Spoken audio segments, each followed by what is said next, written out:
Hay una declaración reciente del ministro, creo que fue de ayer o anteayer, que dice, y cito, a partir de la fecha en los puntos de diagnóstico de COVID-19 solo se tomará pruebas a las personas con síntomas de COVID-19. Yo quería saber si esta frase está sacada fuera de contexto o si es correcta en toda su extensión. Me preocupa mucho que así fuese porque la idea de hacer pruebas COVID en medio de una pandemia, en este caso, no es diagnosticar. El diagnóstico es básicamente clínico y en realidad la confirmación no es lo importante para parar la pandemia. Para parar la pandemia lo que se necesita es impedir que haya nuevos contagios. Y para esto hay que detectar al que está contagiado y no lo sabe. Además, por supuesto, es importante hacer pruebas, en este caso confirmatorias o de descarte, como se les está llamando comúnmente, a aquellos pacientes que manifiestan síntomas y que probablemente padezcan COVID. Afortunadamente, con esta variante leve, Omicron, hay muchas personas que tienen síntomas, quizá no se hace una prueba confirmatoria, pero tienen contactos. Y esos contactos son los que deberían hacerse las pruebas.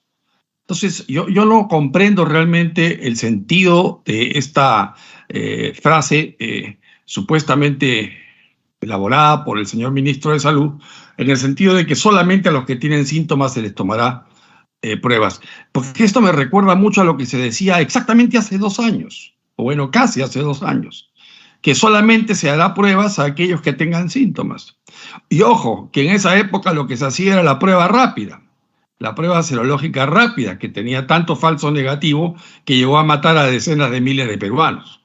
Entonces, me preocupa, ¿no?, que no hayamos avanzado realmente entre marzo, abril del 2020, en que se decía que no hacíamos suficientes pruebas moleculares porque no había equipos, no había gente, no había laboratorios. Bueno, ahora hay 122 laboratorios acreditados. Todo el mundo vende reactivos y vende máquinas para PCR. ¿Por qué es que hacemos solamente, en el mejor de los casos, 12.000 pruebas al día en los laboratorios del Instituto Nacional de Salud y su red afiliada? O sea, es muy poco. Lo que deberíamos hacer es decenas de miles, si no centenas de miles de casos. ¿Cómo es posible cómo se explicaría que España diga, por ejemplo, ayer hemos tenido 180.000 casos? Si ellos tuvieran la capacidad del Perú de solamente hacer 12.000 pruebas al día, jamás podrían detectar 180.000. Es decir, lo máximo que detectarían sería 12.000. En Perú ya estamos detectando alrededor de 10.000 pruebas al día positivas. Eso significa que pronto llegaremos a una meseta, a una falsa meseta como la que nos tuvo acostumbrado el entonces presidente Vizcarra. Yo creo que hay que corregir eso, con todo respeto, señor ministro de Salud. Deberíamos abocarnos a hacer más pruebas moleculares y justamente en pacientes asintomáticos, que son los que contagian sin saberlo, son los más peligrosos. El que es sintomático, ese ya se metió a su cama, o ese, en todo caso, si es responsable, va a evitar salir para no contagiar.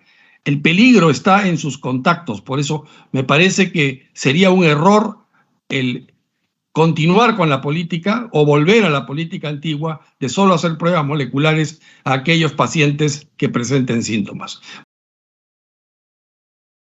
La variante Omicron nos va a obligar a que, si bien tenemos que insistir en hacerle pruebas a todos los contactos, que sería lo ideal, pero imagínense ustedes la cantidad de contactos que se pueden generar en 2 o 3 semanas si sigue elevándose exponencialmente la cantidad de pacientes con.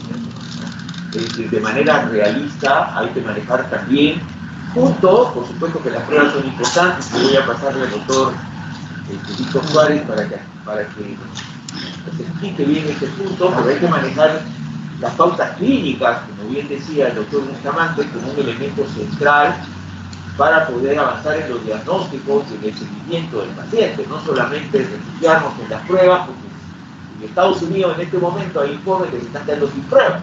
Imagínense, en Estados Unidos, por el volumen de contagios que tienen por día, ¿no? Entonces tenemos que manejar una estrategia de acuerdo también a nuestra realidad y también a la seguridad que tenemos que darle al paciente. La prueba no nos garantiza la seguridad de televisión.